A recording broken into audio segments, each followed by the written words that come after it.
Khi nhắc đến Trung Đông, hình ảnh hiện ra trong đầu nhiều người thường là một màu vàng cháy của cát, sa mạc trải dài đến tận chân trời.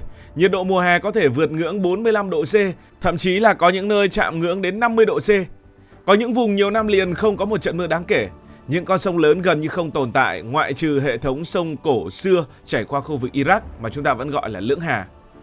Nhưng điều thú vị là giữa vùng đất khô khát đó, người ta lại thấy những thành phố khổng lồ mọc lên. Những nơi như là Dubai, Riyadh hay Doha không chỉ có những tòa nhà cao tầng mà còn có công viên xanh, sân golf, đài phun nước, hồ nhân tạo và hàng triệu người sinh sống mỗi ngày. Một câu hỏi sẽ xuất hiện, trong một vùng đất mà nước gần như là thứ xa xỉ, người ta vẫn nói đùa rằng nước đắt như dầu, thì họ lấy đâu ra nước để mà sinh sống?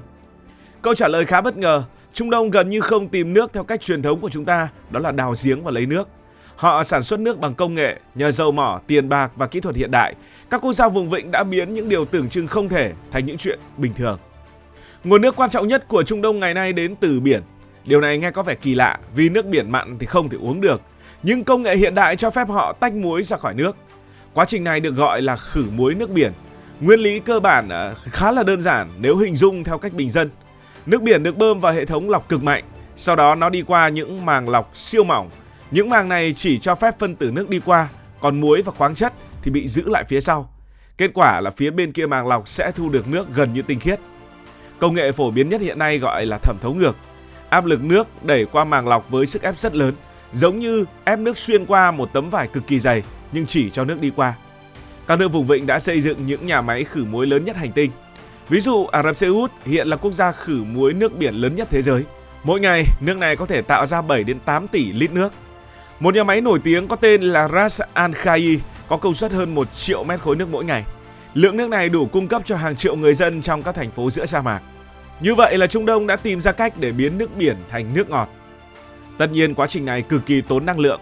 Để tạo ra 1 mét khối nước ngọt, nhà máy cần khoảng 3 đến 4 kWh điện. Nhưng điều may mắn của khu vực này là họ sở hữu nguồn dầu và khí đốt khổng lồ.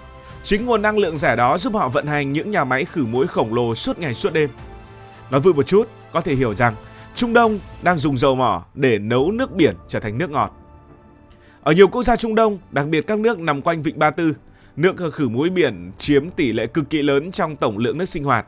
Những nước như là Kuwait, Qatar hay là các tiểu vương quốc Ả Rập Thống Nhất gần như sống nhờ nguồn nước này. Ở Kuwait, khoảng 90 đến gần 100% nước sinh hoạt được tạo ra từ các nhà máy khử muối.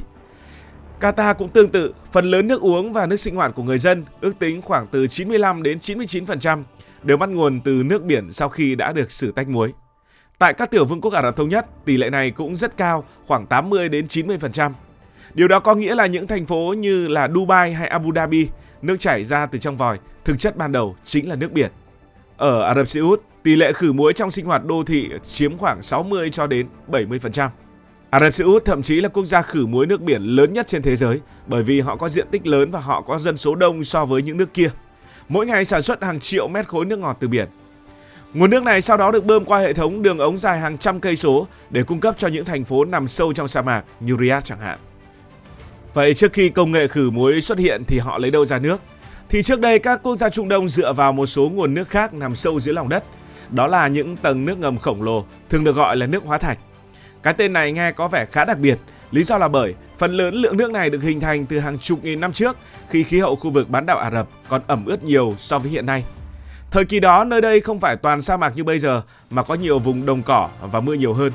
Khi khí hậu thay đổi và sa mạc hình thành, những nguồn nước mưa cổ xưa đã bị giữ lại sâu trong lòng đất.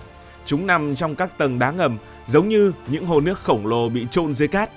Để tiếp cận nguồn nước này, người ta phải khoan những giếng cực sâu, đôi khi sâu đến 500 hoặc 1000 mét. Máy bơm công suất lớn sẽ hút nước lên bề mặt. Nếu nhìn hình ảnh vệ tinh của Ả Rập Xê Út, bạn sẽ thấy một cảnh tượng thú vị. Giữa sa mạc với màu vàng mênh mông xuất hiện hàng trăm vòng tròn xanh khổng lồ. Những vòng tròn này sử dụng hệ thống tưới nước quay vòng chính là lấy từ lòng đất mà ra. Thậm chí trong những năm 80, Ả Rập Xê Út còn từng sử dụng nguồn nước ngầm này để trồng lúa mì giữa sa mạc. Điều đáng kinh ngạc là họ thậm chí trở thành nước xuất khẩu lúa mì trong một thời gian. Tuy nhiên câu chuyện này không kéo dài được lâu. Vấn đề của nước hóa thạch là nó không được bổ sung thêm. Khác với nước ngầm ở các vùng mưa nhiều, nguồn nước cổ đại dưới sa mạc gần như không có nước mới chảy vào. Nói một cách dễ hiểu, nó giống như một tài khoản chỉ có rút tiền mà không có nạp tiền thêm. Lấy bao nhiêu là mất bấy nhiêu. Sau vài thập niên khai thác mạnh, Ả Rập Xê Út nhận ra nguồn nước cổ đại đang cạn dần. Vì vậy, họ đã giảm mạnh nông nghiệp và chuyển sang nhập khẩu lương thực từ bên ngoài. Bên cạnh những cách đó, một công nghệ khá thú vị mà nhiều nước Trung Đông đang thử nghiệm là gây mưa nhân tạo. Ý tưởng của công nghệ này là giúp các đám mây dễ tạo mưa hơn. Máy bay sẽ bay vào trong các đám mây và phun ra những hạt cực nhỏ. Những hạt này sẽ đóng vai trò kích thích mây và tạo ra mưa. Khi các giọt nước đủ lớn, chúng sẽ rơi xuống. Các tiểu vương quốc Ả Rập Thống Nhất là một trong những quốc gia đầu tư mạnh vào công nghệ này.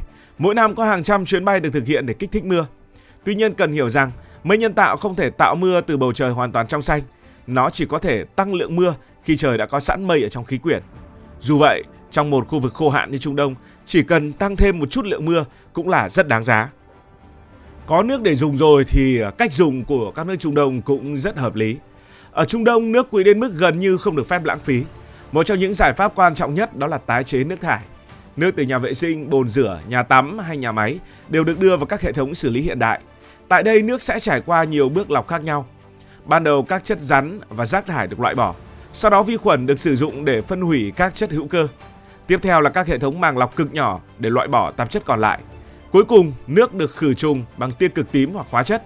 Sau khi xử lý, nước không nhất thiết phải uống được, nhưng vẫn hoàn toàn đủ sạch để sử dụng cho nhiều mục đích như là tưới cây, rửa đường, làm mát công nghiệp hoặc là chăm sóc công viên. Những thành phố như Abu Dhabi hay là Dubai đã xây dựng những hệ thống tái chế nước cực kỳ hiệu quả. Ước tính khoảng 80 đến 90% nước thải tại các đô thị này được tái sử dụng. Điều đó có nghĩa là một giọt nước có thể được sử dụng nhiều lần trước khi thực sự nó biến mất. Nhờ vậy, những thành phố nằm giữa sa mạc vẫn có thể duy trì cây xanh và những không gian công cộng. Bên cạnh đó, việc tưới cây như thế nào cũng phải tính toán và họ có một công nghệ gọi là tưới nhỏ giọt. Công nghệ này thì Israel cũng rất là nổi bật. Nó được phát triển ở Israel. Thay vì phun nước lên toàn bộ cánh đồng, hệ thống sẽ đưa nước trực tiếp vào gốc cây thông qua những ống phun nhỏ. Nhờ vậy mà lượng nước bị bốc hơi trong không khí nóng được giảm đi rất nhiều. Các thành phố sa mạc cũng lựa chọn những loại cây chịu hạn tốt. Cỏ và cây trang trí được trồng theo quy hoạch rất chặt chẽ để tránh lãng phí nước. Nhiều thiết bị trong nhà như vòi nước, máy giặt hay hệ thống xả toilet đều được thiết kế để tiêu thụ ít nước hơn. Từng chi tiết nhỏ đều góp phần giúp các đô thị sa mạc tồn tại bền vững hơn và tiết kiệm nước nhiều nhất có thể. Nếu quay ngược thời gian vài trăm năm trước, phần lớn khu vực Trung Đông chỉ có những thị trấn nhỏ quanh những ốc đảo hoặc giếng nước tự nhiên. Cuộc sống ở sa mạc luôn bị giới hạn bởi nguồn nước. Nhưng mọi thứ thay đổi vào thế kỷ 20 khi dầu mỏ được phát hiện. Dầu mỏ mang lại nhiều nguồn tiền khổng lồ và năng lượng rẻ. Nhờ đó mà các quốc gia vùng vịnh có thể xây dựng hạ tầng nước hiện đại. Những nhà máy khử muối khổng lồ được dựng lên bờ biển. Những đường ống dẫn dài kéo hàng trăm km sâu vào trong sa mạc. Hệ thống xử lý và tái chế nước cũng được đầu tư mạnh. Nhờ những công nghệ này, những thành phố như Dubai hay Riyadh mới có thể tồn tại và phát triển giữa môi trường khắc nghiệt. Nói đơn giản, nếu không có công nghệ và năng lượng từ dầu mỏ, nhiều thành phố ở Trung Đông ngày nay có lẽ không tồn tại với quy mô hiện tại. Trung Đông là một trong những vùng khô hạn nhất thế giới, nhưng con người ở đây đã tìm ra nhiều cách để tạo ra nguồn nước. Họ biến nước biển thành nước ngọt bằng công nghệ khử muối. Họ khai thác những tầng nước ngầm cổ đại dưới lòng sa mạc.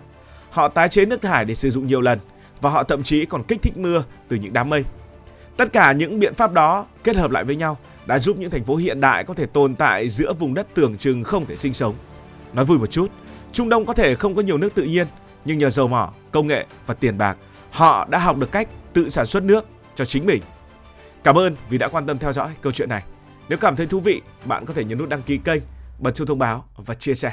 Còn bây giờ thì xin được nói lời chào, tạm biệt.